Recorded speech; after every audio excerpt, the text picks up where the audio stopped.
Inclusão 1302-2014. Minha Biblioteca Ioankov Novidades. A dialética do abstrato e do concreto em O Capital de Karl Marx. Capítulo 1. A concepção dialética e metafísica do concreto. Evald Vassilievich Ioankov. Capítulo 1. A concepção dialética e metafísica do concreto. 1. A concepção do abstrato e do concreto na lógica formal e dialética. Os termos o abstrato e o concreto são ambos empregados no discurso cotidiano e na literatura especial de maneira ambígua. Assim, alguém ouve sobre os fatos concretos e a música concreta, sobre o pensamento abstrato e a pintura abstrata, sobre a verdade concreta e o trabalho abstrato. Esse uso é em cada caso justificado aparentemente pela existência de sombras dos significados das palavras e seria um pedantismo ridículo demandar uma unificação completa do uso. Entretanto, as coisas são diferentes quando estamos lidando não meramente com palavras ou termos, mas com os conteúdos das categorias científicas que se tornaram historicamente vinculadas com esses termos.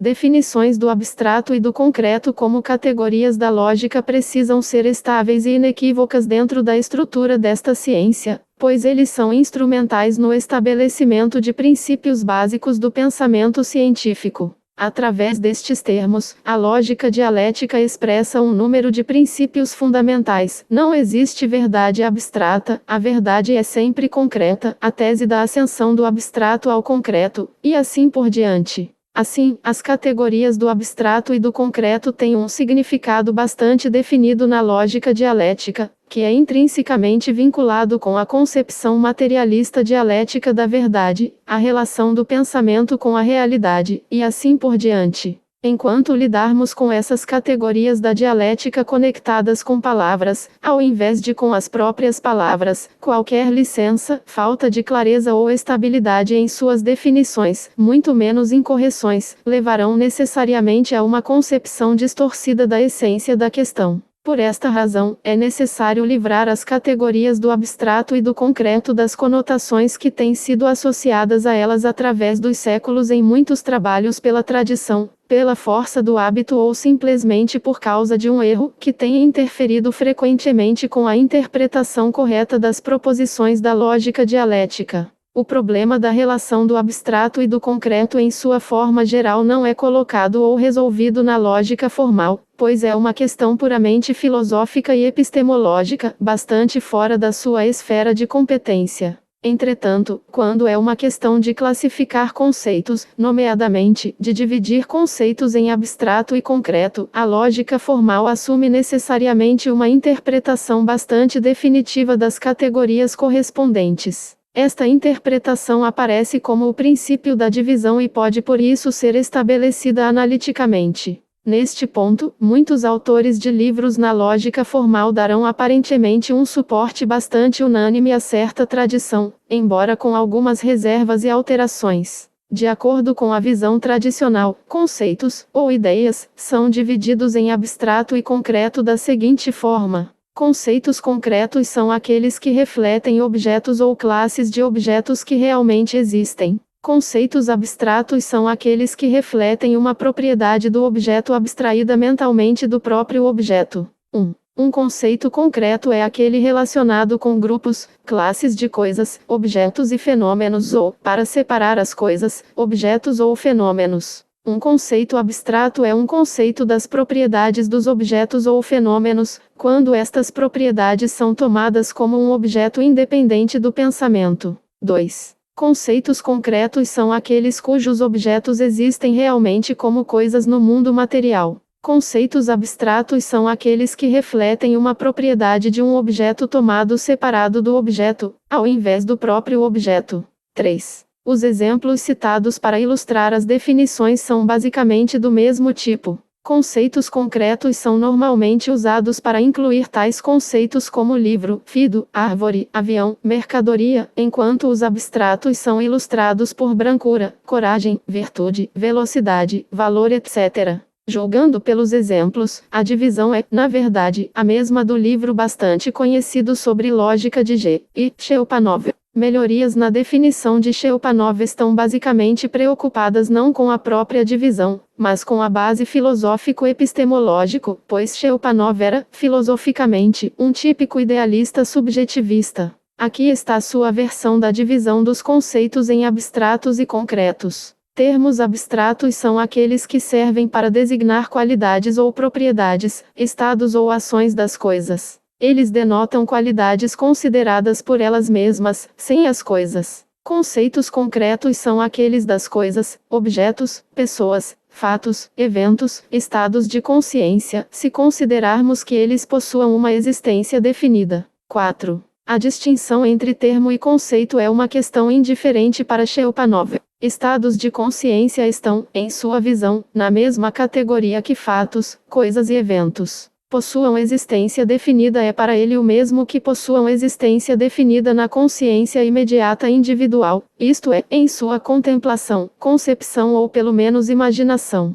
Cheopanov, portanto, considera como concreto qualquer coisa que pode ser concebida, imaginada, como uma coisa individual existindo separadamente, ou imagem, e ele considera como abstrato qualquer coisa que não pode ser assim imaginada, que só pode ser pensada enquanto tal. A habilidade ou inabilidade do indivíduo de conceber algo graficamente é, na verdade, o critério de Cheopanov para a divisão em abstrato e concreto. Esta divisão, entretanto, pode ser débil na perspectiva filosófica, mas é bastante precisa. Na medida em que outros autores se esforçam para corrigir a interpretação filosófico-epistemológica da classificação sem mudar o tipo real dos exemplos em questão, a classificação provou estar aberta à crítica. Se se inclui entre os conceitos concretos somente aqueles que pertencem a objetos do mundo material, um centauro ou Palas Atenas serão aparentemente considerados como conceitos abstratos juntamente com coragem ou virtude, enquanto Fido será incluído entre os concretos juntamente com valor. Qual é o uso de tal classificação para a análise lógica?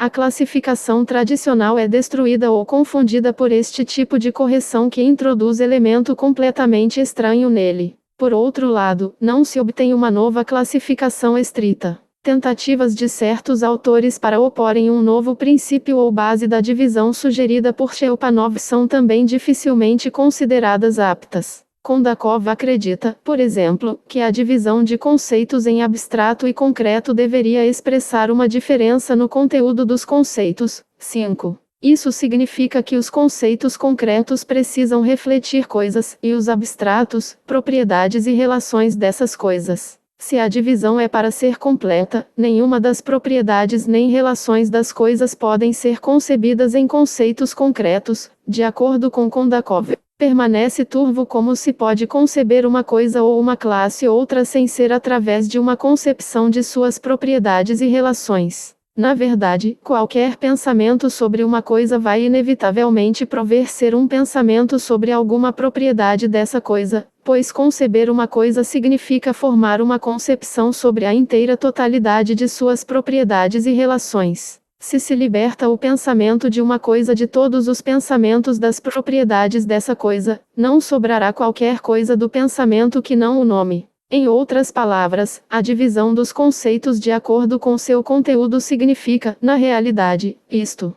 Um conceito concreto é um conceito sem conteúdo, enquanto um abstrato tem certo conteúdo, apesar de ser escasso. Por outro lado, a divisão não será completa e, assim, será incorreta. O princípio da divisão sugerida por Asmus, real existência dos objetos desses conceitos, 6, é tão infeliz quanto. Como alguém pode entender essa fórmula? Os objetos dos conceitos concretos realmente existem, enquanto os objetos dos conceitos abstratos não existem. Mas, a categoria dos conceitos abstratos abarca não somente virtude, mas também valor, peso, velocidade, isto é, objetos cuja existência não é menos real do que um avião ou uma casa. Se o que é dito significa que medida, valor ou velocidade na verdade não existem fora da casa, da árvore, do avião ou alguma outra coisa individual, claramente as coisas individuais também existem sem medida, peso e outros atributos do mundo material somente na cabeça, somente na abstração subjetiva. A existência real não está, consequentemente, nem aqui nem ali, tanto quanto não pode ser feita em um critério de divisão dos conceitos em abstrato e concreto. Isso só pode criar uma falsa impressão que as coisas individuais são mais reais que as leis universais e formas de existência dessas coisas. Tudo isso mostra que as correções da divisão de Cheopanov introduzidas por alguns autores são extremamente inadequadas e formais e que os autores de livros sobre lógica têm falhado em fazer uma análise materialista crítica desta divisão, se restringindo a correções particulares, que meramente confundem a classificação tradicional sem melhorá-la. Devemos, portanto, conduzir uma pequena excursão na história dos conceitos do abstrato e do concreto para introduzir certa clareza lá. Continua. Início da página. Notas de rodapé. 1. N. I. Kondakov, Lógica, Moscou, 1954, p. 300. Retornar ao texto. 2. M. S. Strogovich, Lógica, Moscou, 1949, p. 87. Retornar ao texto. 3. V. F. Asmus, Lógica, Moscou, 1947, p. 36. Retornar ao texto. 4. G. I. Cheopanov, Uchebnik Logiki, Moscou, 1946, p. 1011. Retornar ao texto. 5. CF. N. I. Kondakov, Op. Cit. pp. 300-301. Retornar ao texto. 6. CF. V. F. Asmus, Op. Cit. p. 36. Retornar ao texto.